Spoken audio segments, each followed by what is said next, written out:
Welcome to the deep dive. We got a YouTube video sent in that really made me stop and think, and I knew we just had to take a closer look at it together. Yeah. It's from Impulsa to Alma channel, Okay. a Spanish language channel that focuses on personal growth and spirituality. Interesting. What's so fascinating about this one is that it features a daughter who's dealing with a really tough situation. Her father's been diagnosed with both Alzheimer's and terminal cancer. Oh, wow. And get this, she's actually making the argument that the Alzheimer's is a blessing. A blessing. A blessing. Yeah. I know it sounds completely counterintuitive, right? Yeah. But the reason she gives is what makes this whole deep dive so compelling. For sure. I mean, this video really challenges how we usually think about Alzheimer's. It's Yeah, like right. it's asking us to consider this unexpected connection between our mental and physical well-being. Exactly. Okay, so let's jump right in. The video starts with the daughter telling a story about her dad.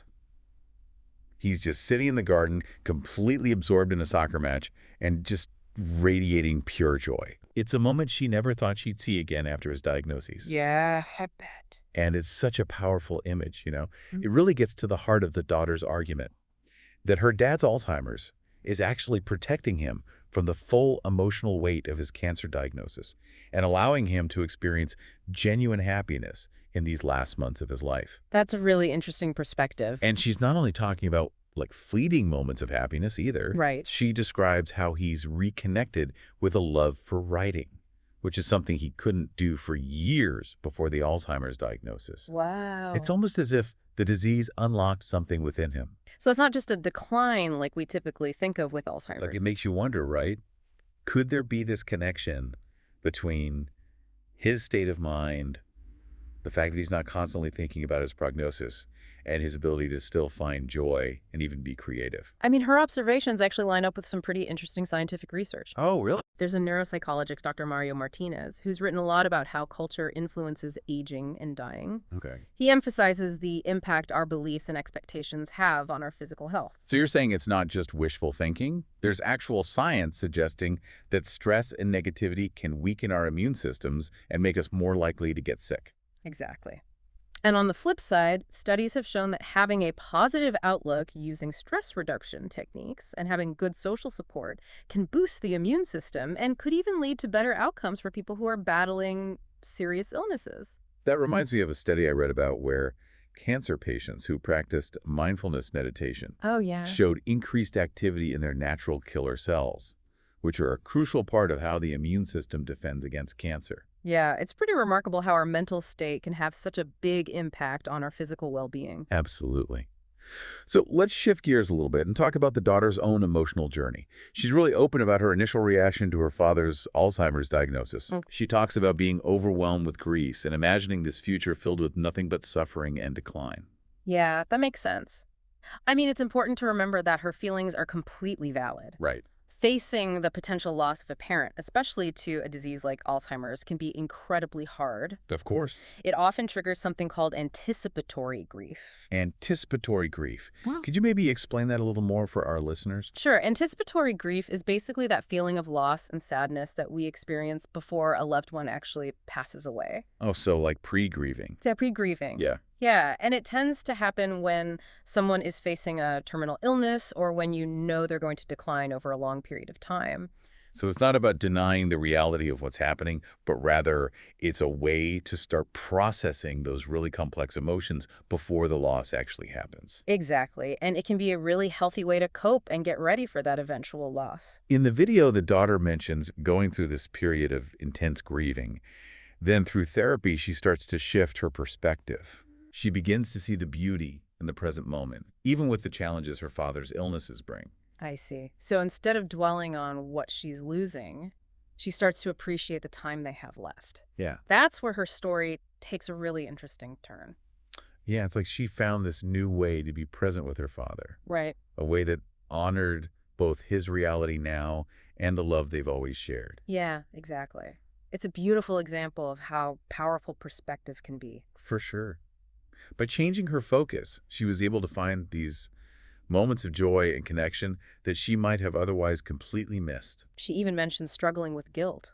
Oh, really? Almost like it felt wrong for her to be enjoying these moments knowing that her father was sick. I can understand that. It's something a lot of caregivers experience, especially when they're dealing with conditions like Alzheimer's. Yeah. There's often this conflict inside between wanting to honor who the person was in the past Yeah. and accepting who they are in the present. So it's like you're constantly walking this emotional tightrope. Exactly. And it really highlights how important self-care is for caregivers. Taking care of your own well-being isn't selfish. It's actually crucial for giving your loved one the best possible care. Absolutely. The daughter in the video emphasizes this point too. She talks about how important it is to reach out for support, whether it's therapy support groups or even just talking to friends and family who get what you're going through. And she also talks about how helpful it can be to find resources that can help you change your perspective.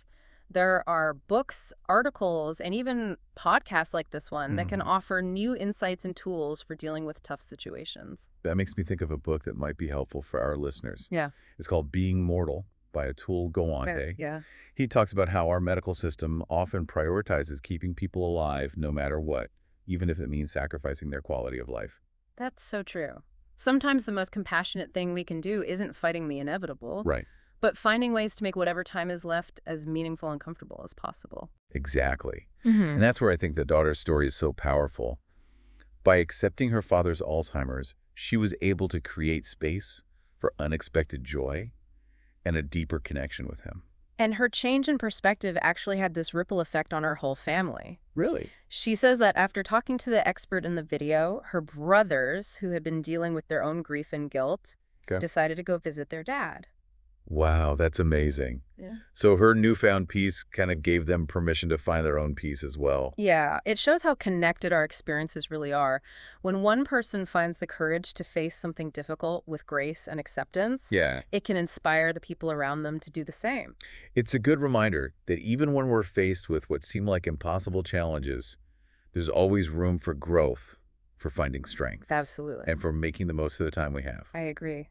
And sometimes it's the most unexpected situations that teach us the most about life and how to live it to the fullest. There's one more thing I wanted to mention before we wrap up. The expert in the video suggests a really interesting exercise for connecting with loved ones who have Alzheimer's. Okay. Have you ever heard of writing letters from their perspective? That's fascinating. I haven't used that specific technique with Alzheimer's patients, Okay. but it fits with some really effective therapeutic approaches that use writing as a way to work through complicated emotions. Interesting. So how would someone actually go about doing this? Well, imagine sitting down with the pen and paper and writing a letter to your father, Okay. putting all your feelings into words, your love, your worries, your hopes for him. It sounds like a way to kind of release those pent-up emotions that you might not be able to express to him directly. Exactly. Then you try to shift your perspective. You step into his shoes as he is now and write a letter back to yourself. Wow, that would be so emotional, Right. but probably really insightful too. The goal is to get to this deeper level of understanding and empathy. By writing from his point of view, you can imagine how he might be feeling his joys, his acceptance of the situation. So you're creating this dialogue where one doesn't actually exist anymore. Yeah, and in doing that, you might uncover some unexpected insights or even find a sense of peace or resolution that you wouldn't have found otherwise. That's powerful. It reminds us that even when it becomes hard to communicate in traditional ways, Right. there are still ways to connect with our loved ones on a heart level. Absolutely. Yeah, it's about finding those other ways to connect and find meaning when the usual ways of talking aren't working anymore. This deep dive has really made me rethink Alzheimer's and how we can find meaning even when facing a terminal illness. What really stood out to you as the biggest takeaway? Honestly, it's the daughter's bravery to embrace this perspective that seemed impossible at first. Yeah, It would have been so easy to get lost in all the grief and despair. right. But she chose to look for those little bits of light in a really tough situation. And that's just so inspiring to me. You know what's really remarkable is that she's not trying to say that her experience is like some easy answer or a recipe for happiness. Right. She's honest about how complex it is and all the emotional ups and downs. Yeah. That makes her story so much more relatable and impactful. It reminds us that there's no right way to handle these kinds of challenges. For sure. It's about finding what works for you, what allows you to really connect with your loved one in a way that feels genuine and true. And sometimes that means changing how we think about what it means to live well. Yeah. Even when we're facing really tough realities. So as we wrap up this deep dive, I think we're left with this question that really makes you stop and think. Yeah. What if we could all approach life's challenges, whether it's health, relationships, or anything else, Yeah. with the same open-hearted acceptance that the daughter's father seems to have now, Right. how would that change our lives? How would it change how we treat each other? How would it change how we see the world, even our relationship with ourselves? It's something worth thinking about. Definitely something to keep exploring. And, those letters could be a really powerful place to start. I think so too. Yeah. Well, thank you for joining us on this journey of exploration and discovery. It's been a pleasure. We hope this deep dive has given you some new perspectives and tools for navigating all of life's ups and downs. For sure. Until next time, keep diving deep.